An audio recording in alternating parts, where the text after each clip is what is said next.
ఎంఆర్పిఎస్ ఉద్యమం 30 సంవత్సరాల నుంచి పోరాటం చేస్తున్నది వర్గీకరణ కోసం. ఈ విజయం కోసమే 30 ఏళ్ళ తపనతో కూడిన పోరాటం జరిగింది.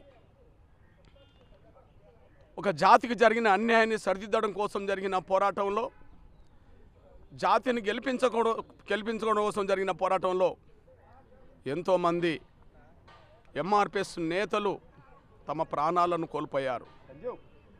వారికి ఈనాటి విజయాన్ని అంకితమిస్తున్నాం. 30 ఏళ్ళుగా అలుపెరగని పోరాటం చేస్తూ వచ్చిన, కష్టాలు వచ్చినా, బాధలు వచ్చినా, దెబ్బలు తగిలినా, జైలు పాలైనా, నిందలు పడ్డా, ఎన్ని రకాలుగా అవాంతరాలు అడ్డంకులు ఎదురైనా మొక్కవోని దీక్షతో, అకటింత పట్టుదలతో 30 ఏళ్ళుగా ఉద్యమాన్ని ముందుకు నడిపించిన ఎంఆర్పిఎస్ మాదిగ బిడ్డలందరికీ ఈ విజయాన్ని అంకితమిస్తున్నాం.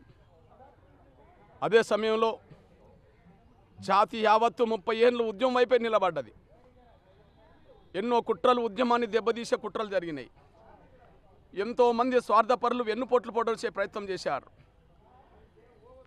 స్వార్థపరులైన పలుకుబడి వాళ్ళు అడ్డంకులు కల్పించే ప్రయత్నం చేశారు. అయినప్పటికీ సహనం కోల్పోకుండా, పట్టుదల వదలకుండా ఈ పోరాటాన్ని ముందుకు నడిపించాం.